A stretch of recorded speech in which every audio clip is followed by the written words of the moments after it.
Olá, muito obrigado pela sua companhia. Estamos começando mais um programa Éder Moraes, Fatos e Versões. O nosso entrevistado de hoje é uma lenda viva da política mato-grossense. Estou falando de Carlos Gomes Bezerra, ex-deputado estadual, ex-prefeito de Rondonópolis, deputado federal, ex-governador do estado de Mato Grosso, ex-senador da República e ex-presidente do INSS com status de ministério.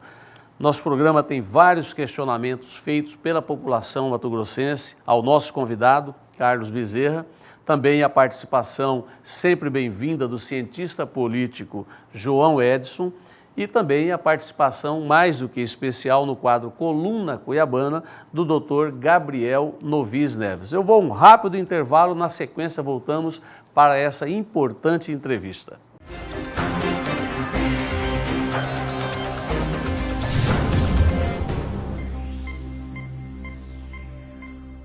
Escolha morar no Condomínio Passem ou Condomínio Vivere e ganhe uma viagem para Punta del Este, mais desconto de R$10.000. Aproveite essa oportunidade. Compre sua casa e ganhe suas férias. Construtora Fatex.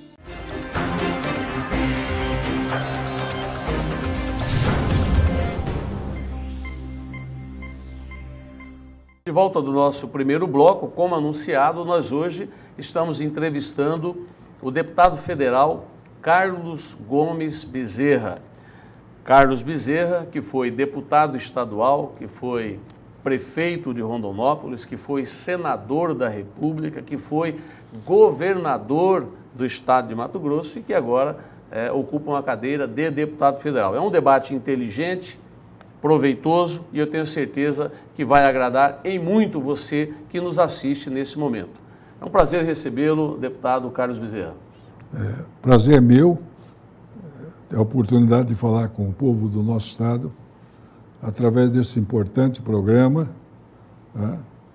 Eu tenho usado pouco a mídia e acho que essa aqui é uma grande oportunidade que eu estou tendo de conversar com o povo de Mato Grosso.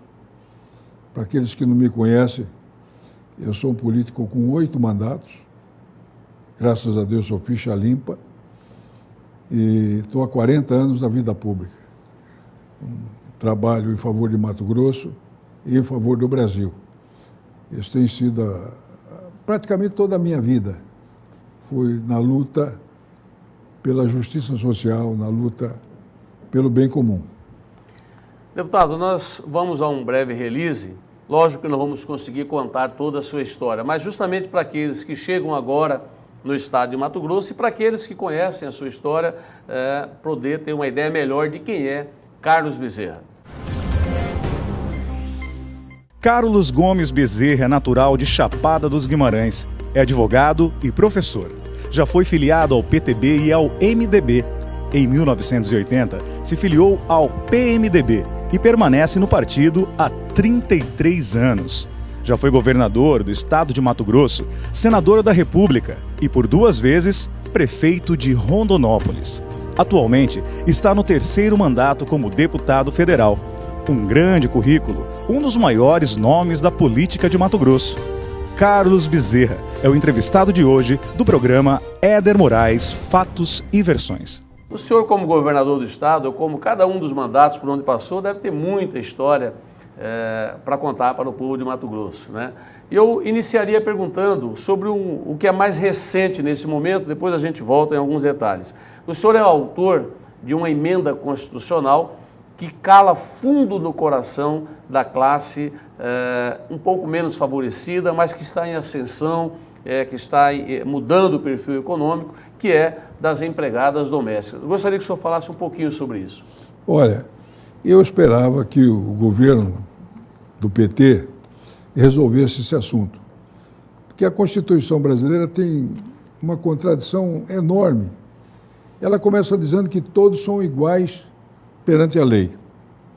E já no seu artigo 7º, ela discrimina as trabalhadoras domésticas, dizendo que elas são trabalhadoras de segunda categoria, não têm os mesmos direitos que os demais trabalhadores têm.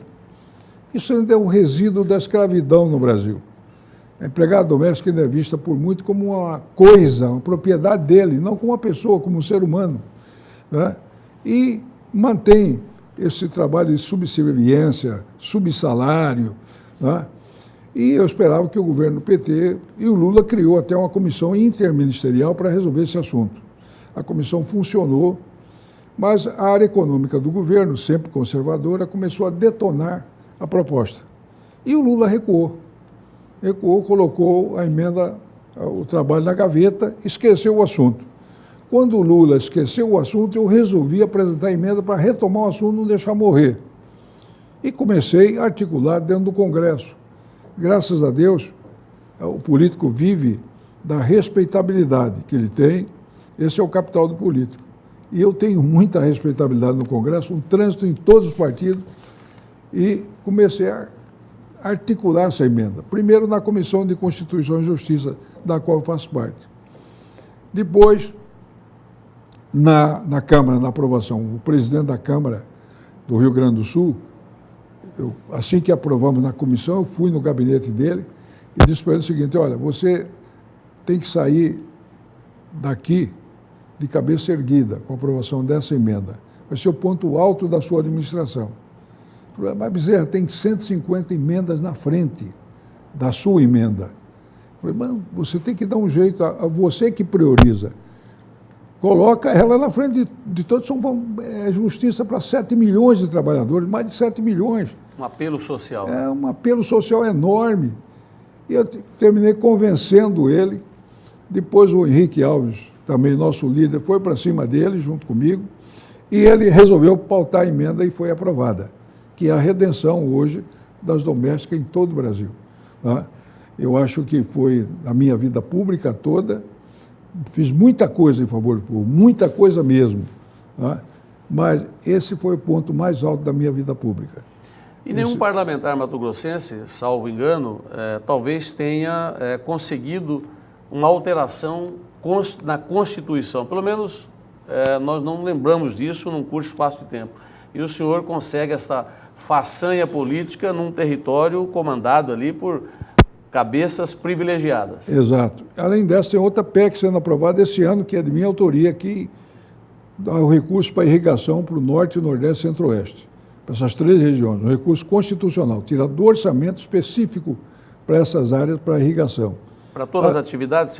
Não, irrigação. Irrigação. Irrigação a fundo perdido. Okay. Né? E, além disso, eu sou o deputado dos 513 que mais tem projeto aprovado na Câmara Federal. O maior número de projetos aprovados. Eu tenho um trabalho legiferante muito grande. Quer dizer, hoje, grande parte dos políticos vive mais como assistente social, para levar recursos para o município, para nessa estrutura errada, equivocada que o Brasil tem. O pessoal precisa muito do parlamentar.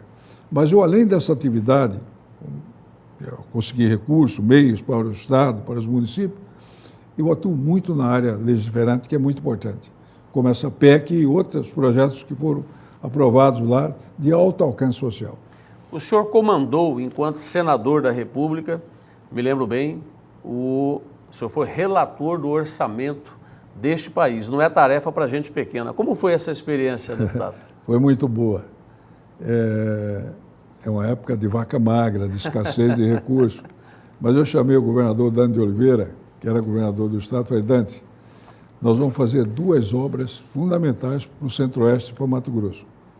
Eu vou colocar o recurso para asfaltar Cuiabá-Santarém. E vou colocar o recurso para fazer a ponte rodoferroviária no Rio Paraná. Ah, mas você não vai conseguir. É muito dinheiro. Era mais de 200 milhões na época. E na época o Brasil não tinha recurso. Falei: eu vou conseguir sim. Trabalhei a comissão de tal modo, peguei aqueles líderes mais radicais dentro da comissão, descentralizei e atendi, dizendo: olha, vou precisar de você no final. Vou precisar de você no final. E no final, porque ninguém falava nessa ponte lá, porque era uma obra dita superfaturada, uma obra maldita. No Congresso, se você tocasse na ponte, a ponte era sinônimo de corrupção, de bandalheira. Né? Mas eu sabia que sem a ponte, nunca chegaria a ferrovia aqui. né? Chegaria no Mato Grosso do Sul, depois no Mato Grosso. Então eu envolvi a comissão de tal modo que quando eu coloquei a questão da ponte, o pessoal aceitou e aprovou. Foi o maior recurso para a maior obra do orçamento daquele ano. Eu me lembro, Bezerra, vou chamá-lo assim de Bezerra, que na entrada do Palácio Paraguais, ali embaixo na Avenida do CPA, tinha um outdoor seu enorme, aonde você dizia ali, o senhor dizia ali, que Mato Grosso se transformaria no grande celeiro de produção do Brasil. E realmente isso aconteceu. Como o senhor recebe esse reconhecimento da população? Olha, eu quero dizer para você o seguinte, Éder, eu avalio hoje que nós fizemos um governo além da nossa época. A sociedade mato-grossense não estava preparada, eu acho, para o tipo de governo que nós fizemos. Nós fizemos coisas inéditas aqui que não se repetiu. E são políticas públicas determinadas pelos organismos internacionais, pelos organismos nacionais. É o ABC da política pública, que nós fizemos aqui. Por exemplo, quando eu digo isso aí, muita gente assusta. Mato Grosso não tinha nenhuma cidade com água tratada, nenhuma. Nem a capital, Cuiabá, quando eu assumi. Poconé, cidade com mais de 200 anos, Chapada, minha Chapada, né? Não tinha água tratada. Nenhuma cidade do estado tinha. E eu, logo que me elegi, fui a Brasília, visitei a diretoria da Caixa Econômica e pedi que eles me indicassem um engenheiro para presidir a Sanemat, que era a empresa de saneamento. Quero que vocês me indiquem o melhor engenheiro que vocês tiverem aqui. E eles indicaram a pessoa, Luiz Márcio Bezerra, que não é meu parente, cearense, da Caixa Econômica, engenheiro da Caixa Econômica. A primeira visita que ele me fez, ele chegou com um vidro de lama no meu gabinete, colocou em cima da mesa. Falei, sabe o que é isso aqui? Eu falei, é lama. Pois é essa lama que o cuiabano bebe. E só 1/3 de Cuiabá tem direito à lama, 2/3 não tem nem a lama. Falei, e essa estação de tratamento ali? Falei, não, a lama entra lá e sai. Como ela entra, ela sai, é distribuída. Nós refizemos aquela, aqui da Presidente Marques, fizemos a do Parque Cuiabá, que é uma vergonha. O Parque Cuiabá é um bairro enorme, feito sem água. O Distrito Industrial também fizeram sem água. E fizemos a do Tijucal, mais 2 estações de tratamento. Deixamos Cuiabá com 100% de água tratada, 25 bairros com esgoto. E a única estação de tratamento de esgoto que Mato Grosso tem até hoje é a que eu fiz. De lá para cá ninguém fez mais nada. Tá? A água que Cuiabá tem hoje ainda é a água que eu fiz há 25 anos atrás. Parou. Nos municípios a mesma coisa, fizemos nas grandes cidades. A estrutura de saúde, fizemos os hospitais regionais, o Hospital de Colíder, o Hospital de Rondonópolis, o Hospital de Cáceres, o Hospital de Alta Floresta, para descentralizar a saúde, que era toda centralizada aqui em Cuiabá. Criamos aqui em Mato Grosso uma política para os funcionários. Até hoje eu encontro os funcionários aí, alguns só falta ajoelhar nos meus pés pedindo para eu voltar para o governo do estado. Volta, porque o servidor do estado nunca teve um salário tão elevado quanto naquela época. Eu pagava para o professor, para o policial, só para você ter uma ideia, um piso de 11 salários mínimos, que dá mais ou menos R$6.000 de hoje. Um policial hoje ganha R$2.000. Naquela época ganhava R$6.000. Tá? Um professor também ganhava isso. Nessa época os funcionários fizeram poupança. Mas porque eu sei, tenho consciência que o Estado não vai funcionar sem os funcionários bem remunerados, estimulados. E é o que nós fizemos. Inclusive eles escolhiam o diretor administrativo das empresas. Eles elegiam, não era nomeado pelo governador. Na área financeira destacaria um detalhe na sua gestão. Talvez o senhor tenha sido o governador que mais valorizou e colocou de pé o Banco do Estado de Mato Grosso. Sim, o BEMAT. Modernização total, caixas eletrônicas, era uma novidade no Estado. O senhor fez um trabalho fantástico. Recuperamos o BEMAT, que venderam depois para uma Tutameia. O BEMAT era um banco que era nosso orgulho. Funcionou maravilhosamente bem. Além do BEMAT, nós criamos o PRODEI e o Fundei, os 2 programas de incentivo, que foi responsável pela industrialização do Estado. A maior parte das indústrias que o Estado tem hoje vieram naquela época. Eu consegui ter uma influência através do Sarney na Sudã, mudei a Sudã, só investia no Pará, os recursos da Sudã iam todo para o Pará e para o Maranhão, não vinha para o Mato Grosso. Era só o norte. Mas eu consegui envolver o Sarney e um general que ele colocou na Sudã, e esse general simpatizou comigo, e nós trouxemos todo o recurso da Sudã para Mato Grosso. Houve uma reunião aqui nesse clube, na saída da Chapada, que nós aprovamos $500 milhão de incentivo para Mato Grosso, numa reunião da Sudã.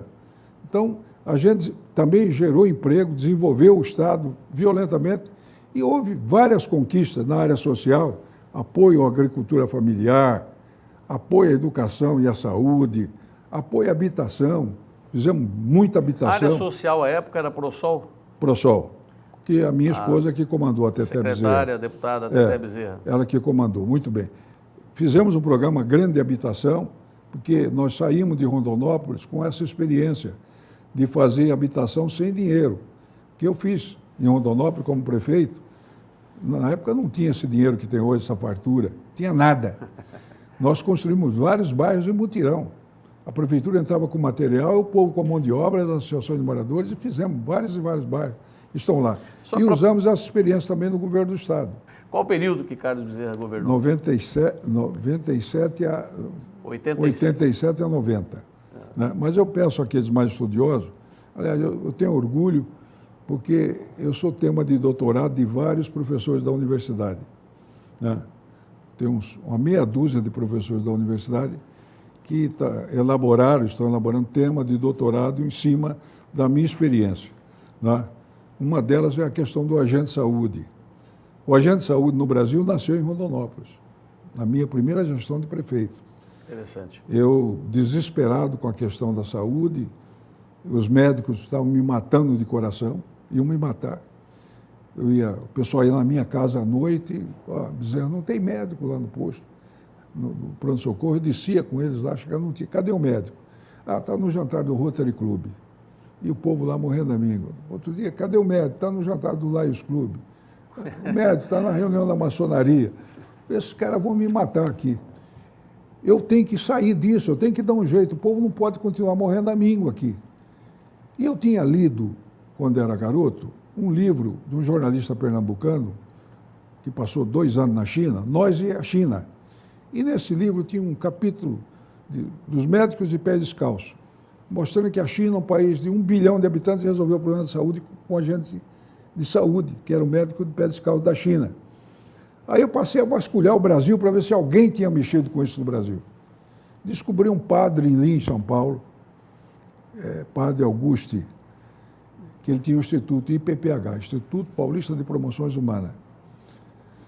Tinha um programa de agente de saúde para cortador de cana, para boia fria, da Igreja Católica. Liguei para o padre, contei o meu drama.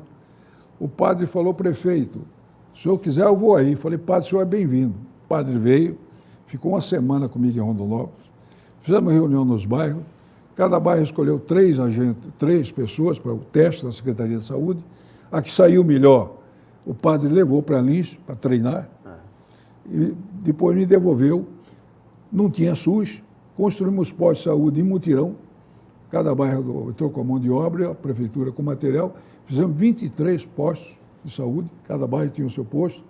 O Montoro era governador de São Paulo, mandou abrir a FURP para mim, para vender pela metade do preço, para atender o Bezerra aí, fazer o menor preço para Rondonópolis. Então, eu tinha remédio à vontade, com os agentes de saúde, eu resolvi o meu problema. E foi criado, no Brasil virou moda. Tanto é que vinha gente do Brasil inteiro ver a experiência de sucesso. Hein? É um case de sucesso. E vinha gente de todo o Brasil, em Rondonópolis, ver a experiência nossa do agente de saúde, que deu certo e virou moda no Brasil inteiro. Hoje falo por aí que nasceu na Bahia, nasceu no Ceará, na Paraíba, negativo. Nasceu em Rondonópolis, foi a primeira experiência de agente de saúde no Brasil. Então, fizemos muita coisa com a participação popular, a ajuda do povo. Tudo isso não seria possível se a comunidade não acreditasse na gente e não se envolvesse como envolveu. Deputado, nós vamos a mais participação social no programa. Eu vou pedir o seu poder de síntese, que nós temos aí 3 perguntas e vamos ir poucos minutos para o próximo intervalo, vamos dizer assim. Então, por favor, mais uma participação social.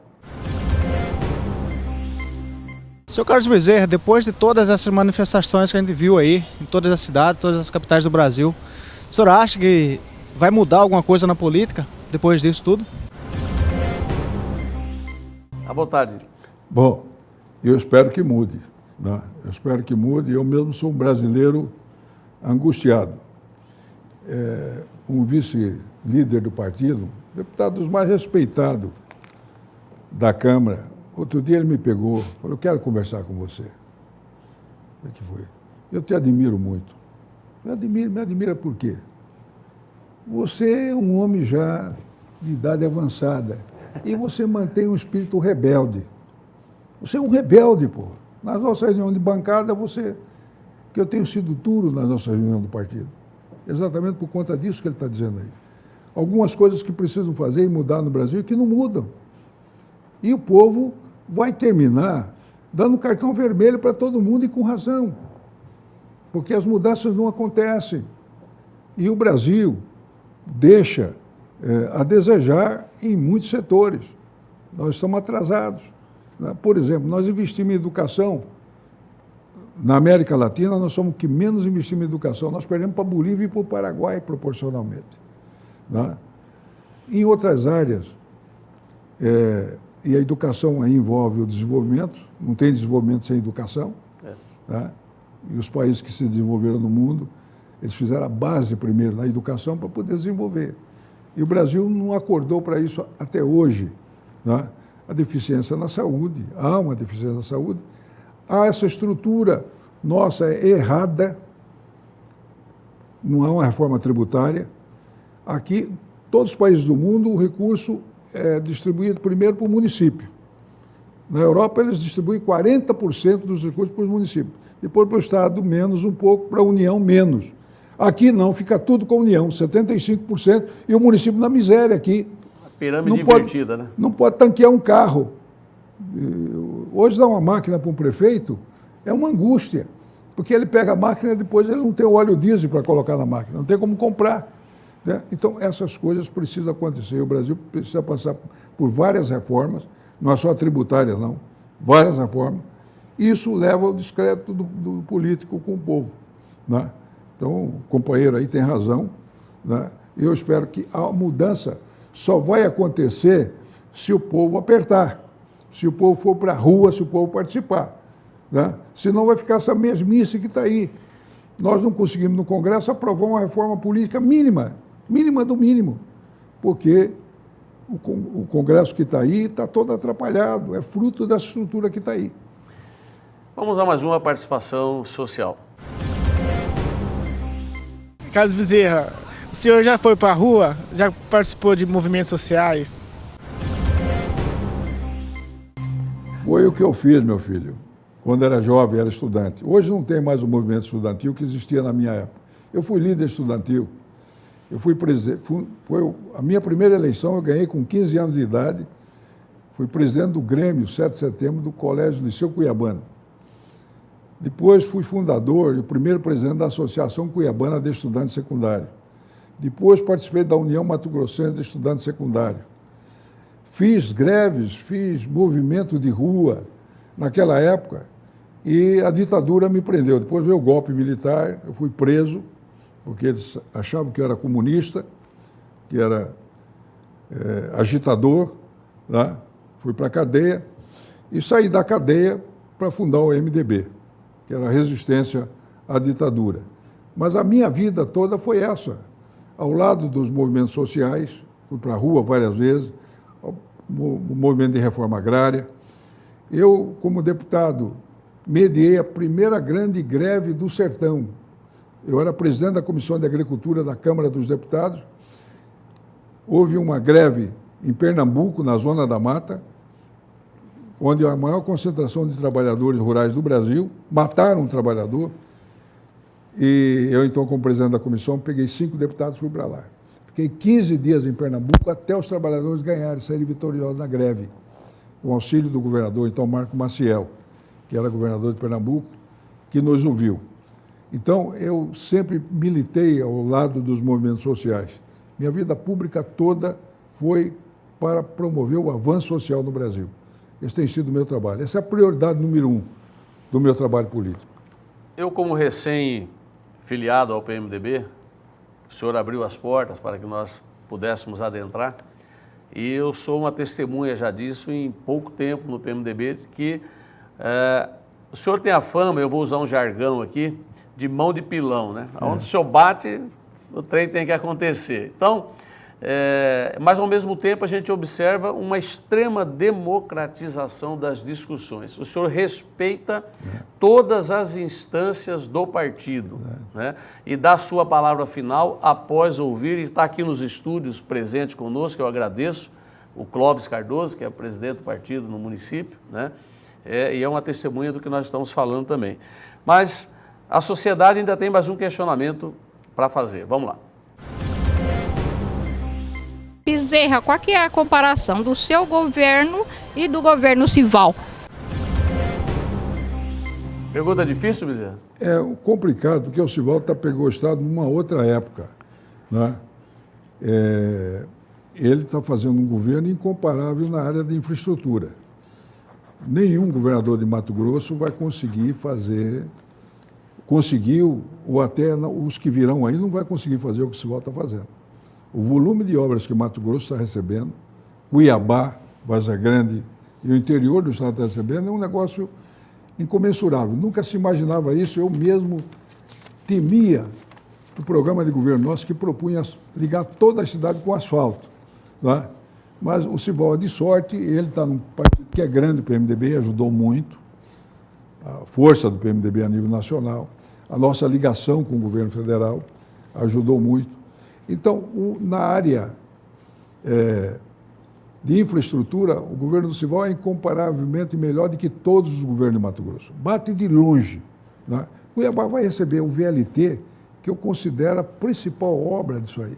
O senhor aconselha muito o governador do estado, o senhor Val Barbosa? Conversa muito. Ele é um cara humilde, a gente conversa muito, troca muita ideia. Mas na área social, o Brasil, não é só o Estado, não. O Brasil, essa questão da saúde é uma questão nacional. E ela bate aqui. Na questão da educação, é a mesma coisa. Na questão dos recursos, os estados estão empobrecidos, como os municípios estão. Os estados mal têm o dinheiro para pagar a folha. Tem que estar juntando dinheirinho para pagar a folha no fim do mês, não atrasar salário. Essa é a situação do Brasil. Então precisa fazer uma reforma tributária. Hoje, para comprar uma ambulância, fazer um posto de saúde, você tem que ir em Brasília. Isso é um absurdo. Tem que descentralizar o recurso. Então, há uma diferença aí. Na área social, meu governo foi um governo que promoveu o maior avanço no Estado, na saúde, na educação, na reforma agrária, em vários setores. Agora, nessa área, ele não pôde fazer ainda na área social tudo aquilo que nós desejamos pela escassez de recursos que existe. Mas também houve avanço na área social. E na área de infraestrutura, ele está dando um banho em todo mundo. Nós vamos a um breve intervalo e retornamos na sequência com esse importante debate, com esta lenda viva, essa história viva da política mato-grossense, um exemplo de como se constrói e se dedica e de fidelidade a um partido e a propósitos. O deputado federal Carlos Bezerra.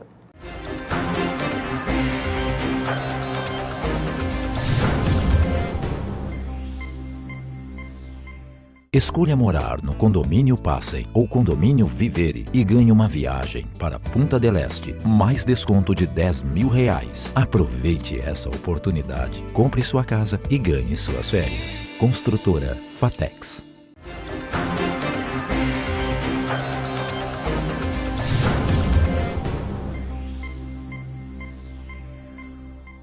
Estamos de volta com o programa Éder Moraes Fatos e Versões, entrevistando nosso ex-senador da República, ex-governador do Estado, ex-prefeito, ex-deputado estadual e atual deputado federal e ex-presidente do INSS com status de ministério. Tanto que o deputado federal Carlos Bezerra, nos corredores em Brasília, é tratado até hoje como senador, acho que muito pela questão do seu trabalho, mas especialmente por ter sido presidente da Comissão de Relatoria do Orçamento, né, da União, e também por essa passagem pelo INSS com status de ministério.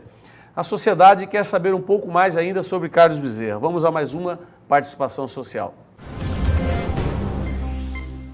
Bezerra, eu te pergunto, de tanto tempo no poder, o que você ainda pretende conquistar?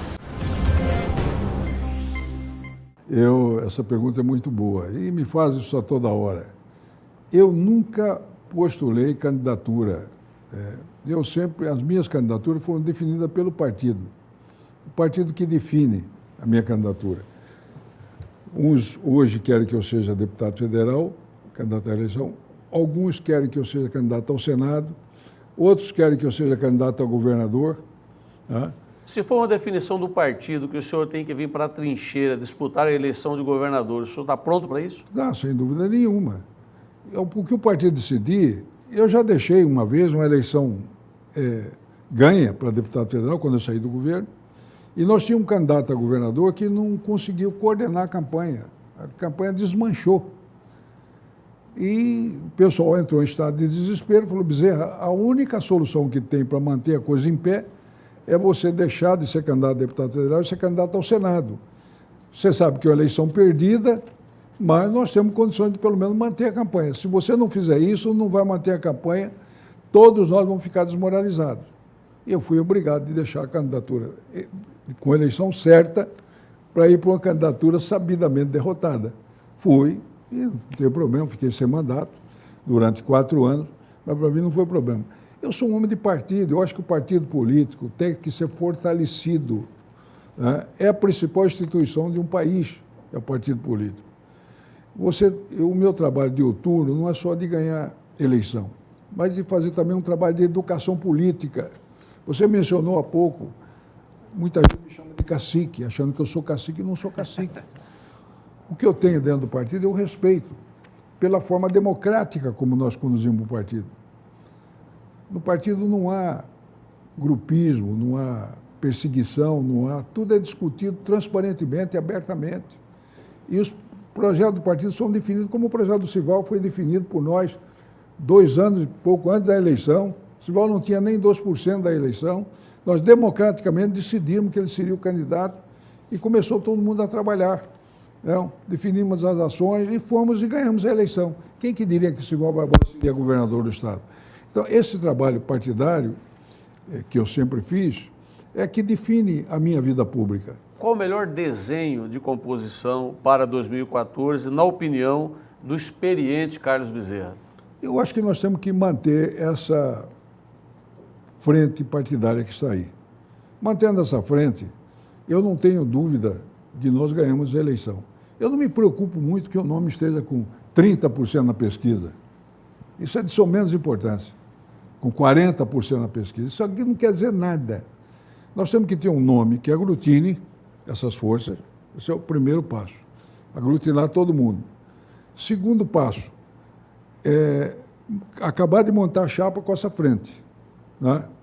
O terceiro passo é o governador Sival Barbosa, até o ano que vem, até a eleição, ele vai estar altamente fortalecido no Estado. Vai ser um cabo eleitoral fundamental, importantíssimo.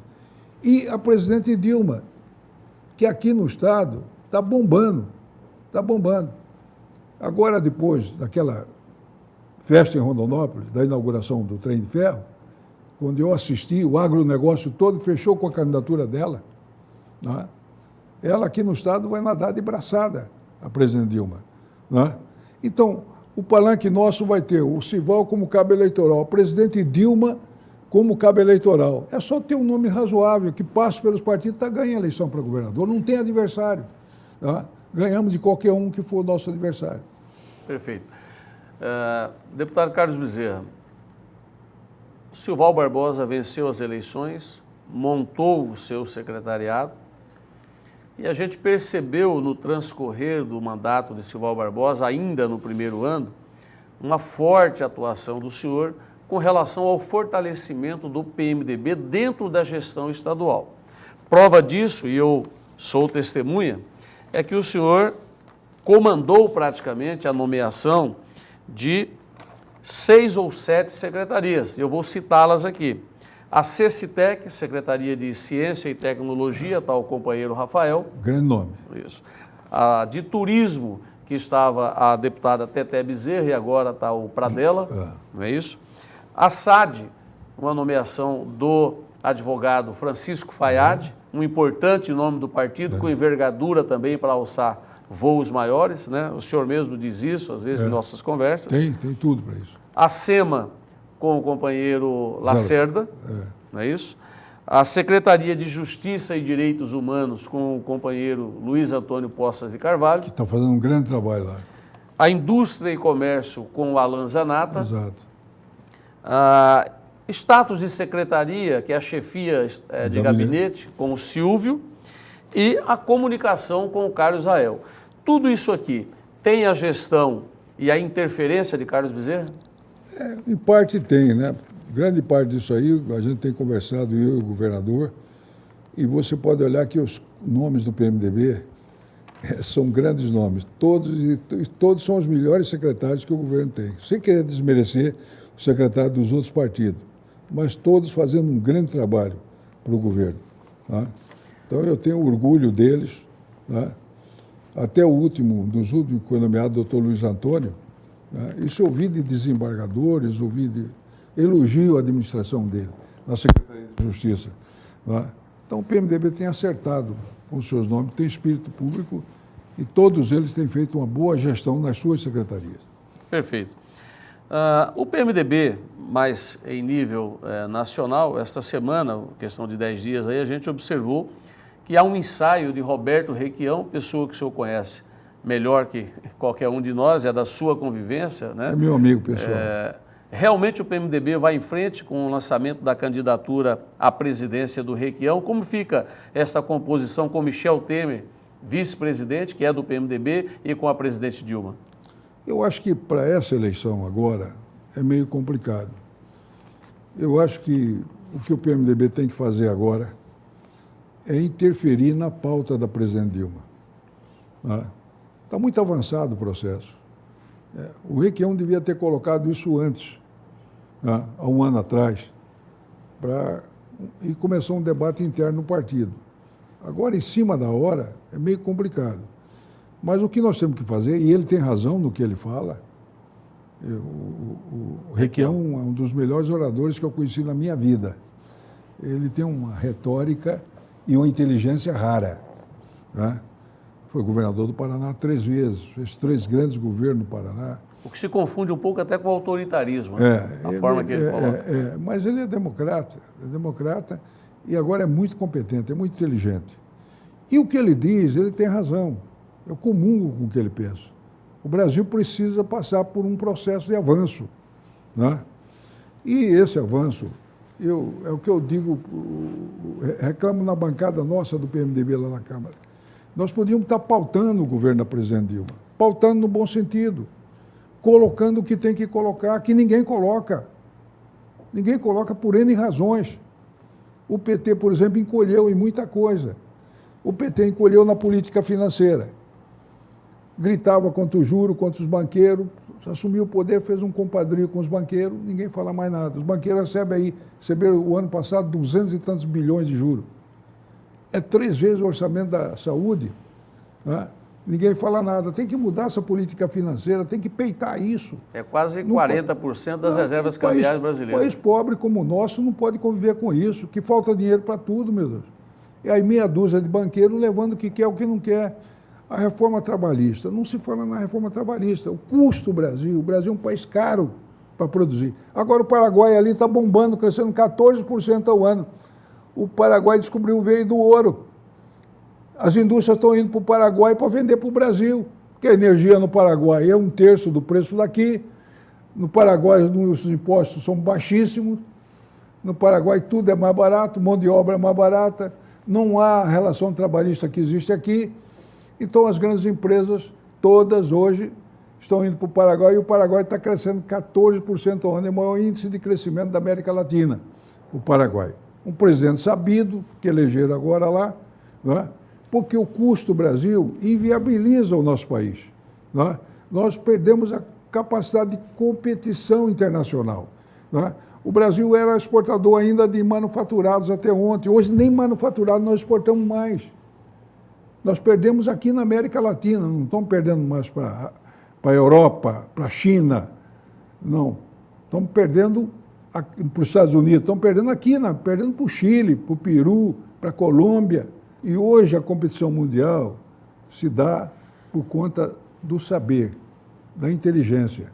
Uma tecnologia nova muda o mundo todo, revoluciona tudo. E o Brasil está, nesse campo, o Brasil está perdendo muito, inclusive na questão que nos é importante, que é a agropecuária.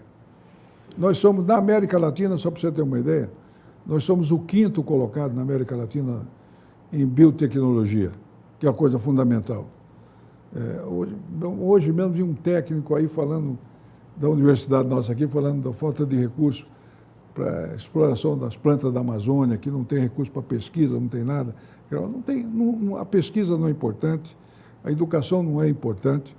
Então, o Brasil precisa mudar. Nisso o Requião tem razão. Nós precisamos avançar. Porque se nós não fizermos isso, o povo vai dar cartão vermelho, como deu para o PSDB. O que aconteceu com o PSDB? Recebeu um cartão vermelho e acho que acaba de liquidar o PSDB agora nessa eleição. Pode perder São Paulo, Paraná e acabou no Brasil. Né? E se nós não abrirmos... Eu tenho dito na reunião da nossa bancada que eu não quero ser o DEM do PT. O DEM era um grande partido do Brasil, o PSDB afundou e afundou o DEM junto. Né? O DEM praticamente acabou. O DEM é um partido com 20 deputados em Brasília. Era a maior bancada, a segunda maior bancada na Câmara Federal. E eu tenho dito isso, eu não quero ser o DEM do PT, quer dizer, o PT afunda amanhã, nós que não, vou ficar sem discurso, afundar também.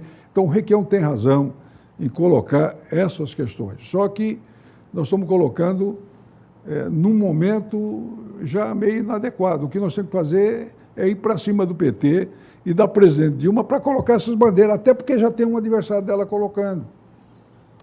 Eu vi o discurso de um adversário dela, o último programa dele, ele coloca isso com muita precisão. Entendeu? Eduardo Campos. Ele coloca isso no discurso dele, muito bem colocado. Né? Mas não sei se ele vai ter condições de fazer isso.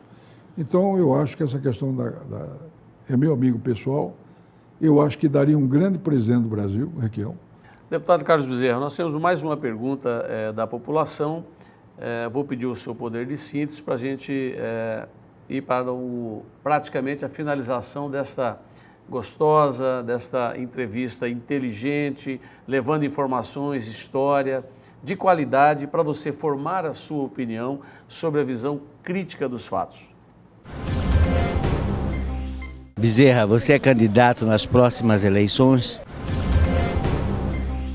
Antes do senhor responder, meu caro deputado, eu vou acoplar a esta pergunta do cidadão, né?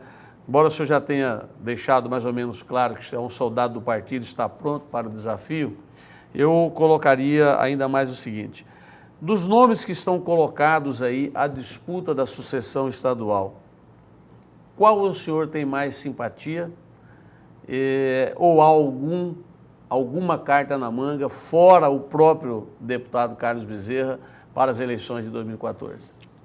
Olha, eu acho o seguinte, não tem nenhuma carta na manga, né?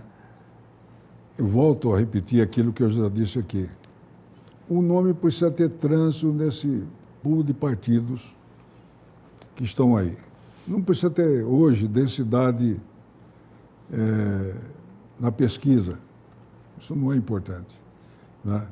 O que precisa é isso, ter credibilidade e ser um nome que passe por todos os partidos. Que construa essa unidade, né? Que construa essa unidade. A unidade. A unidade. Tendo isso, tenho certeza que ganha a eleição. Com o apoio dessas forças que estão aí, que são as forças majoritárias do Estado, com o palanque da presidente Dilma, o apoio do governador Sival, entendeu? Nós vamos eleger o sucessor. Esse nome está aparecendo, e vai aparecer brevemente. O PR tem nomes, o PMDB tem nomes, o PSD tem nomes, o PT tem nomes. Né? Deputado, dentro dessa linha de pensamento, nós sabemos que há as pesquisas, como o senhor disse, ela não tem muita influência nesse momento, que ela é um retrato do momento e não do futuro, né?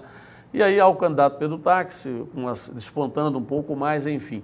Dentro dessa composição, desse arco de aliança, o senhor acha que o PT, através da presidente Dilma, deixaria aqui no Mato Grosso, dentro do seu arco de aliados, outro candidato para fazer frente, que não aquele escolhido por essa frente ampla que há muito tempo está junto, porque o PDT de Pedro Táxi apoia o governo Dilma, não é isso? Vai ser difícil a Dilma subir em 2 palanques aqui em Mato Grosso, eu acho muito difícil.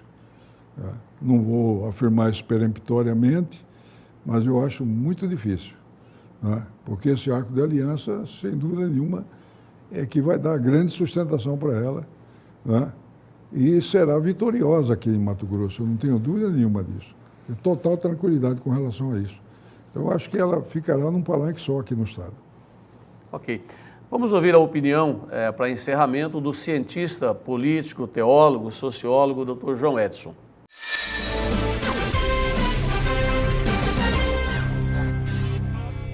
Éder, falar do PMDB é falar da história partidária e da história política do Brasil. Nós temos que remontar ao tempo do velho MDB, dos grandes movimentos brasileiros e talvez o partido mais importante na reconstrução democrática do Brasil. Lembrando das diretas já, mas também na recondução na pós-constituinte. Foi a questão da queda do ex-presidente Collor de Mello, através do impeachment. Atuações fortes, incisivas e muito competentes. Acontece que o passar do tempo e a política brasileira fez com que houvesse uma despartidarização, ocorrendo a existência do partido, mas o partido perdendo a importância.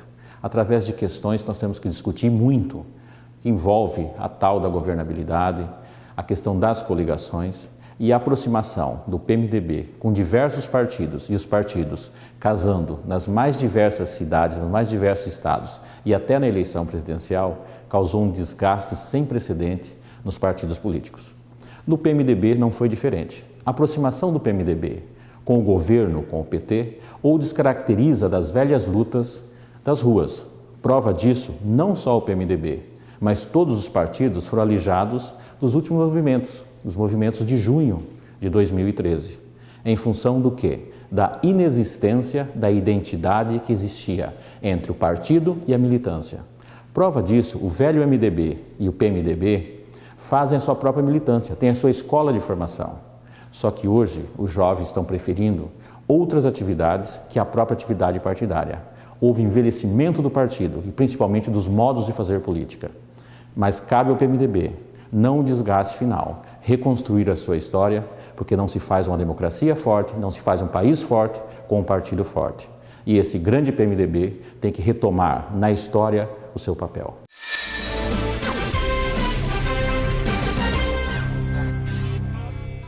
O senhor concorda ou discorda? Não, concordo plenamente. Está corretíssimo. É o que eu venho gritando internamente no partido. Eu sou membro da Executiva Nacional do PMDB e participo de todas as reuniões da bancada do partido. E é o que eu venho discutindo internamente no partido. Não discuto na imprensa, que eu acho que essa coisa nós temos que discutir internamente. Roupa suja se lava em casa, né? Mas eu tenho sido duro. E alguns membros da executiva, às vezes, até ficam aborrecidos comigo, pelas cobranças que eu faço. Porque eu sou fundador desse partido. Passei a vida toda, não quero vê-lo morrer. Nós vamos encolhendo, daqui a pouco estamos mortos. Por divorciar da rua, por divorciar das grandes bandeiras que estão aí, que hoje ninguém está pegando. O próprio movimento de rua é um movimento que houve, mas sem uma definição certa, sem tocar nas feridas certas, meio perdido, meio abstunto, né? Mas quando nós temos aí coisas concretas que o PMDB podia estar assumindo, que é o único que pode assumir, o movimento sindical não existe mais para fazer, as centrais estão dentro do Palácio do Planalto, com o governo, então querem lá lutar só por os interesses imediatos, quando eles estão sem uma visão mais profunda da economia brasileira e do país, eles estão dando um tiro no pé, porque esse tipo de política termina prejudicando primeiramente o trabalhador. O trabalhador brasileiro vai diminuindo a sua produtividade, vai diminuindo a sua condição de vida, enquanto no mundo todo o trabalhador aumenta a sua produtividade, melhora a economia para o país e para ele. Aqui não, nós vamos ficar estacionados. Nas outras áreas também não se fala, como na questão das outras reformas, da Previdência, Nós somos um país que estamos caminhando para daqui 20 anos ter 70% vivendo da Previdência e 30% contribuindo. A Previdência vai falir, a viúva não vai aguentar, a Previdência hoje está vivendo do dinheiro do orçamento, que é colocado na Previdência para cobrir o déficit. Isso vai chegar um dia que não vai ser mais possível. O leite da vaca vai secar. Né? Então precisa fazer uma reforma. Os países do mundo têm feito essa reforma, a Inglaterra é um exemplo disso, a última a fazer, né? A França, né? Vários países do mundo têm feito. Nós aqui não tocamos, é para continuar assim. A viúva aguenta tudo. Até quando a viúva vai aguentar? Né? Então, ele tem razão, tem muita coisa para ser feita aqui no país e há um divórcio. Agora, há uma questão também que ele não se referiu, há uma despolitização da sociedade. Isso é efeito da ditadura militar. Os 30 anos de ditadura no Brasil ocasionou um caos tão grande, e eu vejo na própria bancada nossa, os representantes ali, o nível de desconhecimento, de despolitização deles, que estão lá em cima, são deputados. Não sabem nada de nada. Né? São eunucos. Né? Então, a ditadura militar fechou o movimento sindical, fechou a fábrica de líderes no país, né? O movimento estudantil, o movimento sindical, castrou o país, onde se formavam as lideranças, onde tinha os grandes debates sobre tudo, sobre economia, sobre política, sobre sociologia, sobre tudo que interessava a nação, interessava o país. Eu mesmo sou o que sou, porque eu fui líder estudantil na minha juventude. E eu participava de congressos no Brasil inteiro, debates no Brasil inteiro, congressos estaduais, congressos nacionais. A minha formação se deu nesse momento rico do Brasil, antes da ditadura, até 64. Aí veio a ditadura, veio a noite negra, escura no Brasil. Então, nós estamos pagando caro por isso aí, vemos aí o pessoal saindo na rua, sabe que tem que mudar, sabe que tem que fazer alguma coisa, mas não sabe o que fazer. O que tem que mudar? Perdida. Né? Então, eu acho que ele tem inteira razão, concordo com a avaliação do nosso cientista. Deputado Carlos Bezerra, muito obrigado por ter aceito o nosso convite, por estar aqui conosco nesses momentos agradáveis de informações de qualidade. É o dever do programa Éder Moraes Fatos e Versões levar para a sociedade essa conversa franca, aberta e, como o senhor disse, há algum tempo o senhor estava um pouco afastado da mídia, né? E eu acredito que a sociedade mato-grossense queria mesmo ouvir Carlos Bezerra, queria mesmo ouvir a história de Carlos Bezerra e o programa está oportunizando isso. Muito obrigado e as suas considerações finais. Eu agradeço, né, essa oportunidade inédita. Acho que eu fiz umas revelações aqui que eu nunca fiz em lugar nenhum, programa nenhum. Eu acho que o conteúdo aqui foi até além do que eu pensava, imaginava.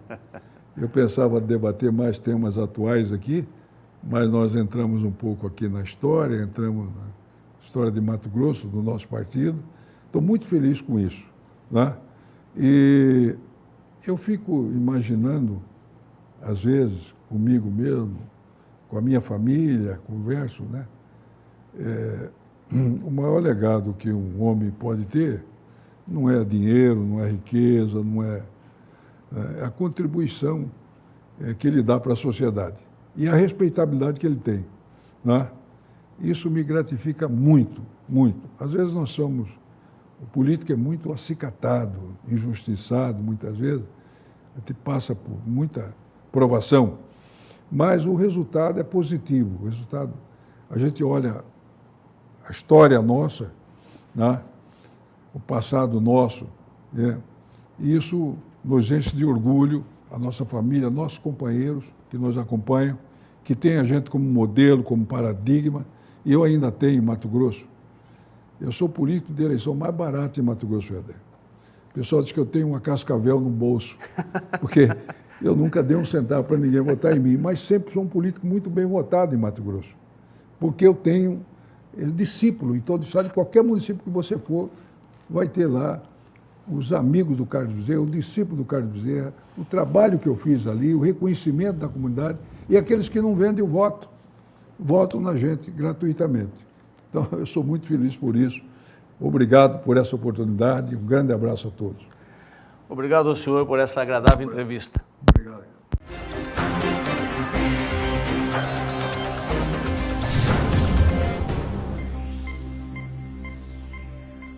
Escolha morar no Condomínio Passem ou Condomínio Vivere e ganhe uma viagem para Punta del Este, mais desconto de R$10.000. Aproveite essa oportunidade. Compre sua casa e ganhe suas férias. Construtora Fatex.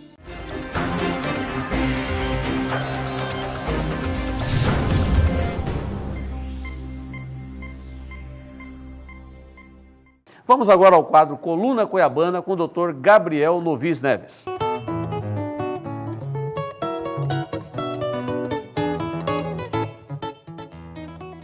Éder, Copa do Mundo está chegando.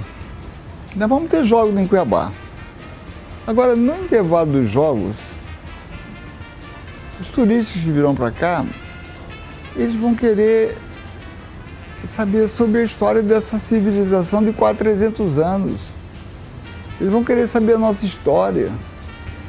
Por que existe Cuiabá? Tão distante, tão isolada e hoje tão ligada do mundo. Agora parece que nossos administradores, eles nunca tiveram cuidado de zelar pela memória histórica dessa cidade. A história fotográfica, quem cuidou muito foi um armênio que apareceu por aqui como lutador de boxe, chamado Lázaro Papazian, o Photoshop famoso. Ele fotografava tudo, até nada ele fotografava. Ele punha a máquina a tiracolo e ele ia clicava tudo. E ele conseguiu um arquivo muito grande, mas muito desordenado, né? Um dia pegou fogo e ali mais de 60% da nossa memória foi embora, salvou 40%. Então nós temos muita dificuldade da memória visual. E nós não ligamos muito para essa questão da memória mesmo, dos nossos heróis. Nós temos heróis aqui. Eu sabia, inclusive, já falei no seu programa, da presença do Deodoro aqui, mas através daquela história que ninguém escreve, nunca será escrita, e seria a história oral. Quem me contou foi Rubem Mendonça, filho de Estevão Mendonça. Deodoro morou em Cuiabá por muito tempo, inclusive casou em Cuiabá, mas não há marco histórico. E isso é muito triste para uma cidade que vai receber turistas, que quer saber sobre a história, quer saber sobre as nossas origens. Nós não temos nada, nós apagamos, passamos Mata-Borrão, quer dizer, nosso centro histórico não tem nada, você não tem marca, você não tem coisa alguma. E isso entristece a gente, né, Éder?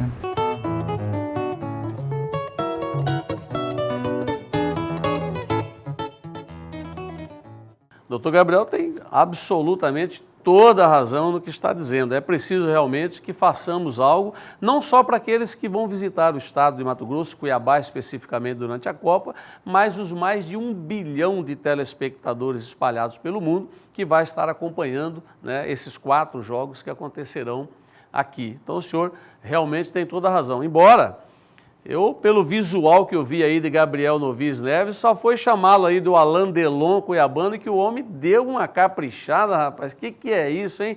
Cabelinho tá de goreste. Um grande abraço a todos, muito obrigado pela companhia.